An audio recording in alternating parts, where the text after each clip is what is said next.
Welcome to Verbal Big Radio. We give you a verbal image of life, and we are everyday people. Like to welcome you all to the show. Now, I know that you all notice a lot of chaos that's going on in the world today.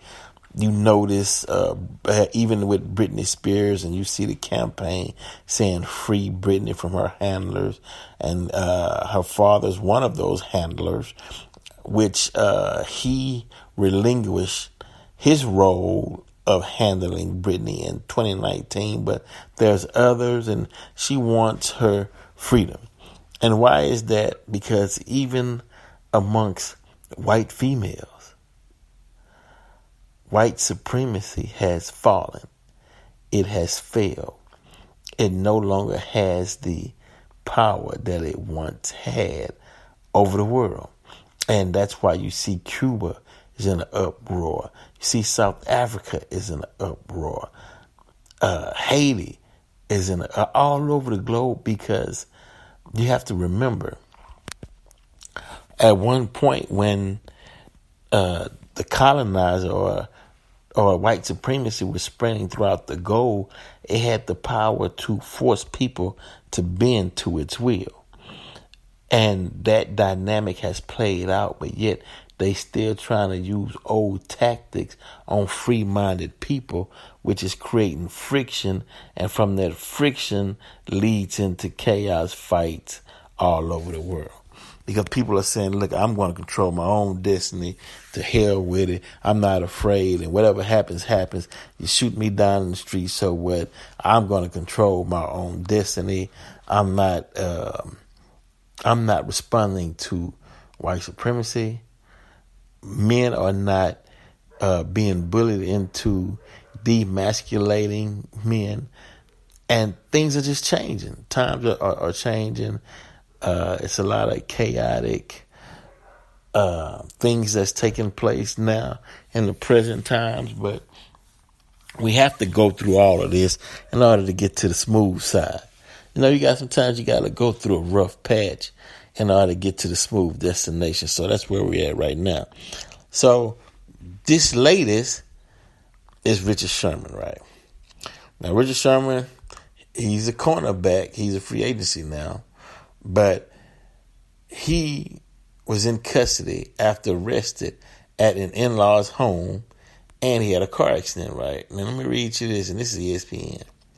Free agent cornerback Richard Sherman is facing several charges, including one on suspicion of burglary, domestic violence, after he was arrested at his wife's parents' residence in Redmond, Washington, early Wednesday. Redmond Police Department Chief Darrell Lowe said at a news conference Wednesday that Sherman also faces charges of suspicion of resisting arrest and malicious mischief. In addition, Washington State Patrol Captain Ron Meade said at a news conference that his department is also ready to refer Sherman to prosecutors for possibly misdemeanor DUI and hit-and-run charges related to a separate incident Wednesday. Sherman sustained minor lacerations to a lower leg and ankle and was treated at a local hospital as a result of contact from a police dog. So the police dog bit him, right? They sicked the police dog on him, just to let him know, when slaves would run away and they sick that slave kitchen dog on him and they bite him up and whatnot. Richard Sherman went through the same treatment. Because one thing we have to remember, they will be in the stands and they would cheer for us. One, because they betting on us and they making money off of us, so they're going to cheer for you.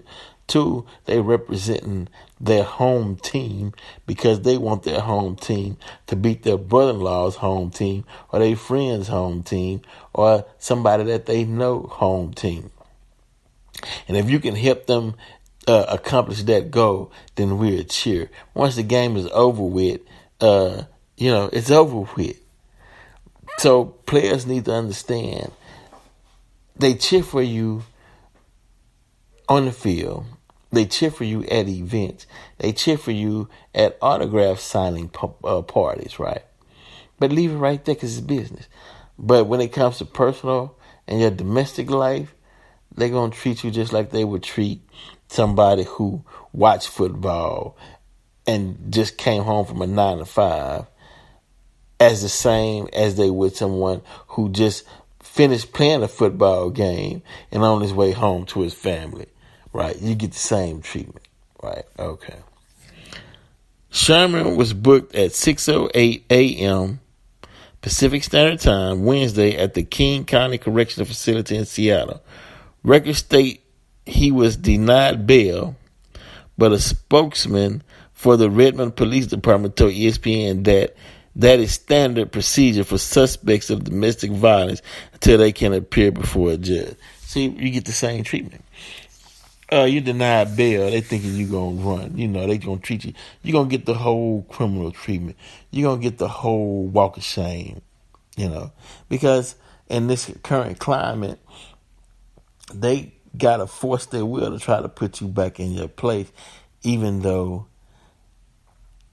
you outgrown that place. Let's put it like this. Sherman's hearing before the judge will not take place until Thursday afternoon. The judge will determine if there was probable cause for an arrest and also set bail, right? Right, so there's no bail. He's arrested until the judge get around to it. Yeah, he said, but he's going to get bail. You know, they can't keep it up too long without bail. And we have to know what the domestic violence thing was. I mean, now he can turn around and file a counter suit for being bitten and scratched up by the police dog if the trial charges is dropped and they didn't find him guilty of anything, you know, once everything is settled. The domestic violence component of the charge Sherman faces, which is a felony, right? Because I got to stick that felony on you because you can't be owning no guns. Black man felony, we tag you for life. Okay. It's because of his relation to the occupants of the residence. The malicious mischief charge is in relation to the damage he allegedly did to their front door, Lowe said. No one at the residence sustained injuries, and Sherman did not gain entry into the residence, Lowe said. So they say he did some damage to the front door. Maybe he hit it hard and, you know, it cracked a little bit. I don't know, he plays football. Maybe he didn't intend to, but he didn't gain entry into the home, right? But just the mere fact that you're outside forcing your will, showing your strength, feeling like you had the audacity to be out yelling it as if you're a free person, you know, to exercise your emotional anger. They got to punish you for that. Redmond police received a 911 call at approximately 1:49 a.m. Pacific Standard Time from one of the residents of the home, at which at least 4 adults were present, saying that Sherman was trying to gain entrance. Lowe said he was unsure if children was present. So him and the lady got into an argument. He coming up to explain. He hitting on the door. They're afraid. Big football player. Call the police, dog. Oh, come on, man. It's crazy. Lowe said that the Washington State Patrol received a 911 call at approximately 1:26 a.m. about a possible impaired driver after Sherman allegedly drove his SUV into a closed construction zone. The call was made by a worker in the construction zone. Meade said, we're very fortunate. Oh, sorry about that. Meade said, noting, we're very fortunate there were no injuries. Police responded and found the vehicle, which had significant damage on the driver's side as a result from contact with a barrier in a nearby parking lot. They ran the plates on the vehicle and determined it was registered to Sherman. In their efforts to find Sherman, the Washington State Patrol was alerted to the incident, called into Redmond police, and went to that location and assisted in the arrest. Officers and state troopers tried to calm the situation by developing a report with the football star. Authorities said One trooper told Sherman how, as a teenager, he worked as a valet and once parked Sherman's car. That's really going to get you off there, Sherman. Hey, oh, damn, we got something in common. Hey, when I was a teenager doing a valet parking, I parked your car, Sherman. That should calm you down. Lowe said the situation between Sherman and police turned after he was informed they had probable cause to place him under arrest. Of course, he's like, wait, arrest for what? For wrecking my own car? What's the probable cause? At that point, he began to walk away and increased his pace. Right? I'm Richard Sherman. Hey, I'm a football star. You finna arrest me for, man? Please, I got money. I'm rich. Yeah, okay. Right. So Lowe said that the police okay, let me go back. Okay.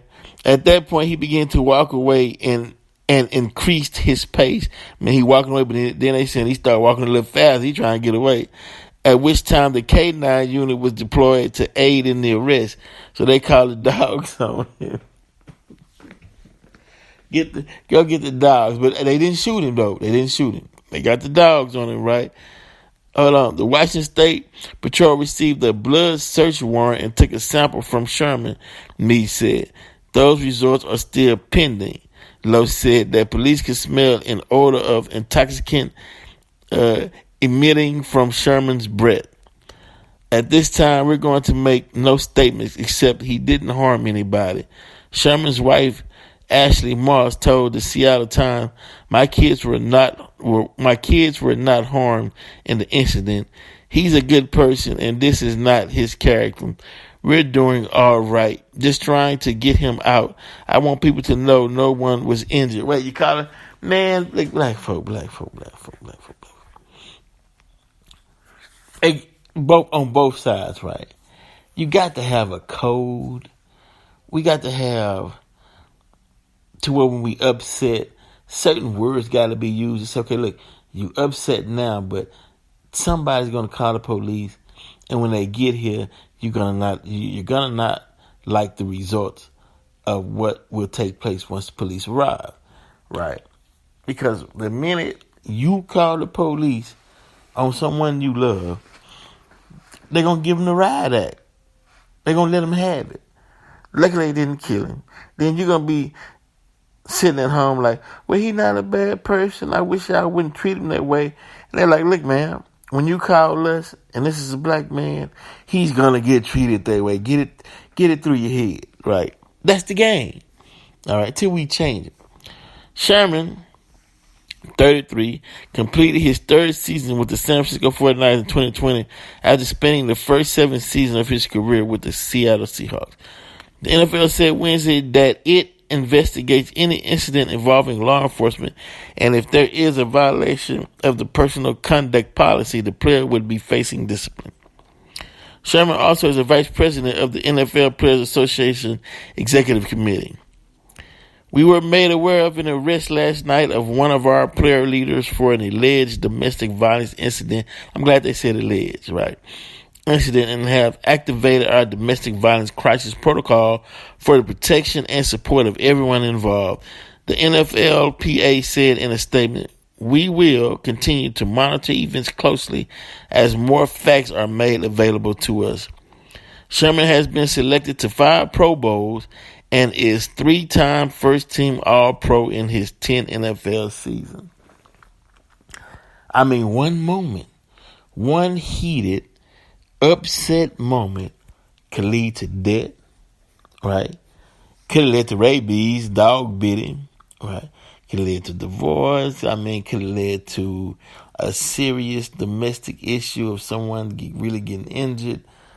I mean, you have to stay level-headed at all times, because you're not going to get the same out and the same treatment and the same kindness from others as others will get.